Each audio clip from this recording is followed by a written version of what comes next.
Hi everyone, good morning. It's Margaret Manning here. Welcome to 60 and Me. Hope you're having a great day today.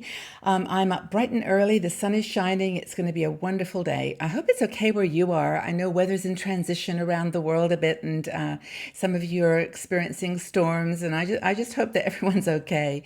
I just, I become very possessive and caring about you guys. I want to make sure that everyone's all right. So I like to start these days sometimes with just a good wish, that you're all doing okay. I know that this is a challenging time, isn't it, to be around? Not that it hasn't always been, but it just seems like there's a lot of pressures right now, and hope that you're doing okay. I've got my cup of tea, which always seems to make me feel better and calmer. And it's my green tea this morning. I don't have the tea bag, but it's a green tea, and it's one of my favorites. I love rituals. And some mornings I'll get up and I want to be experimental and try something different. And then I just want my own green tea one day. It's really kind of just me. But anyway, I hope that you've got something fun for you and you're enjoying your morning so far.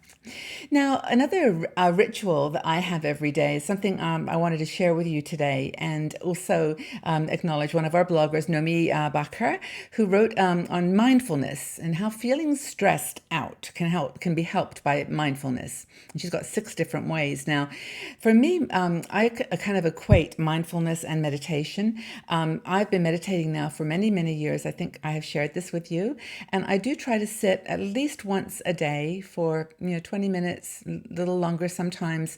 And then I also try to meditate in quotes when I'm on a bus or just out in the world and on a train, and just taking time to relax, watch my breath, stay focused, and honestly, just try to put all this noise that's in my brain, in some kind of order, and calm it down. I'm a very, probably like a lot of you, I have lots of work streams going on in my brain, lots of different thoughts about family and, my own schedules and 60 and Me and articles I'm writing and places I want to travel and food I want to try. It goes on and on. And of course, never, not to mention the political situation in the world and all the different conversations that I listen to on news channels.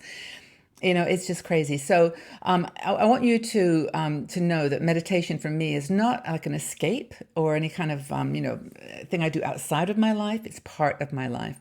But anyway, Nomi talks about mindfulness, which is a little bit broader, I think, in the sense that it's an attitude to being.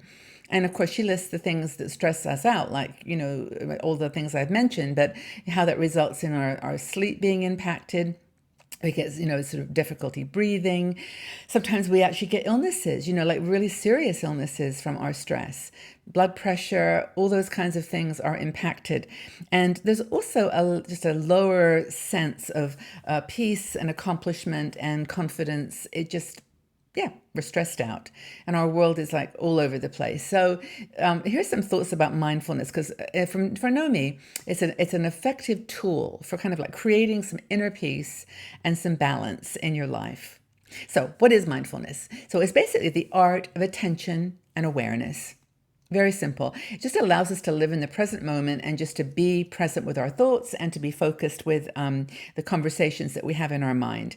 And it's to pay attention to our environment and our emotions and to sort of just be there, to stay with it. Now, the benefits, of course, it gives us, a great sense of peace. For me, it's focus and balance in general in life. And it's not like to try to divert you from reality. It's to make reality clearer, to make it just part of, to make it blend into your day-to-day life. It's not something that you want to change. Like you don't use mindfulness to change things. You use it to change your attitude or to become more, kind of focused and balanced. So how do you cultivate this moment of mindfulness? And Nomi goes through a series of do's and don'ts. So here's some do's. Observe and don't judge. Gosh, this is a really, really hard one, isn't it?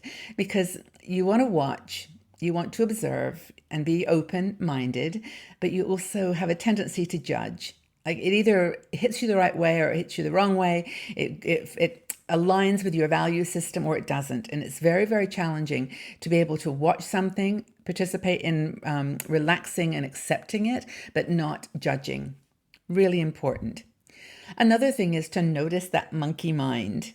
Notice that it's just, well, the conversation that it's having with you all the time. And that's, I think I introduced you to my monkey mind a little while ago. But it's like commenting on everything. It's like pushing us to make decisions, like to go one way or the other, to choose this or that. And it kind of forces us into a state of liking and disliking. So in kind of listening to that conversation with this monkey in your brain, it kind of forces you to take I agree with that, I don't agree with that. And then, of course, back to judgment. So I think it's really important to relax and train the monkey mind. And as Nomi says, and many great writers around mindfulness say, it's hard. And guess what? It takes practice. And practice means sitting. And it means reflecting and being quiet and kind of just appreciating the stillness inside of you and letting that be your guide. Let that stillness flash a light. Another thing to avoid is to have detachment from inner drama.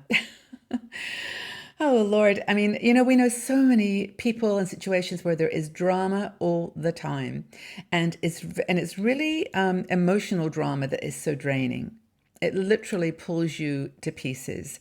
And it reminds you of mistakes. It highlights things you've done that you feel, remorseful for. And it's just, it keeps you in a state of high anxiety, in my experience. Another thing to do is to set up a daily practice. And, like I described mine, if you can just do it once a day, and it doesn't have to be meditation, it can just be sitting quietly, watching your breath, call it what you want. And, just find a way to ground your body in your breath and just be mindful in the moment. It's really as simple as that. Teaching yourself to live in the moment and not to worry about the past not to worry about the future, because you can't control that, and not to regret and dwell on memories of the past.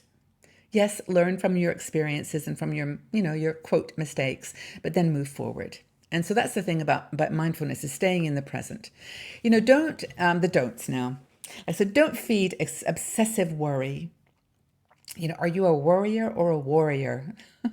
This is my little grandson always says that. But, it's really important to not keep slipping into ingrained habits that are almost reflexive. Like if someone says this to you, you immediately respond in that way.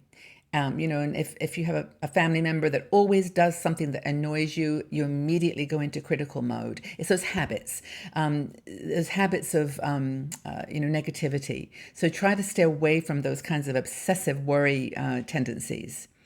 Don't encourage imbalanced lifestyles.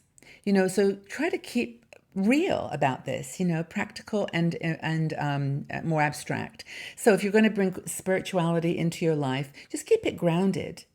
And if you're going to, meet with certain people that you pull you one way, try to balance it with other friends and try to keep a balance in your life, in your activities, so you're not sort of swaying to one side only. Try to get in the middle, stay in the now.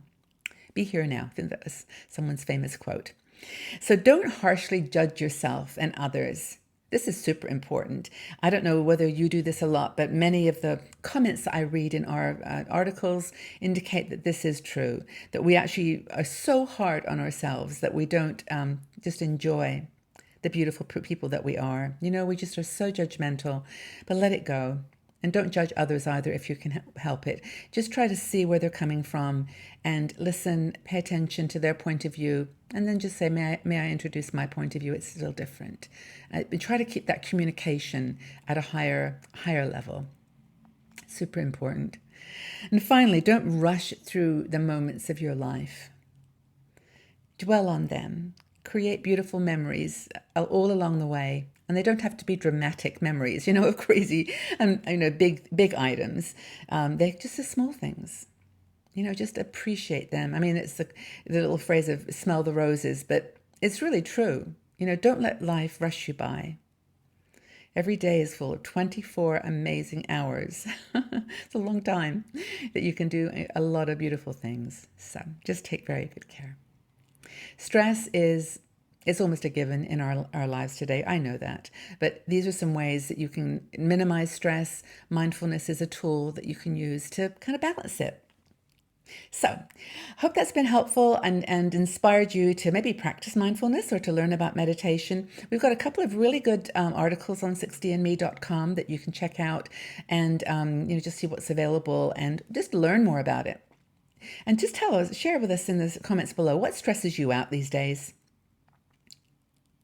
Just let's go crazy with it. Let's just tell. I mean, I know there's a lot, so let's try to keep it respectful and calm. And what stresses you out these days? And have you incorporated mindfulness into your life to balance yourself? So what stresses you out and what have you incorporated mindfulness into your life? Okay, I look forward to the comments and to the conversation. Have a fabulous day, everybody. Go out there and have a wonderful time. Take care of yourselves, enjoy your life, and I'll see you all back here again soon. Bye-bye for now.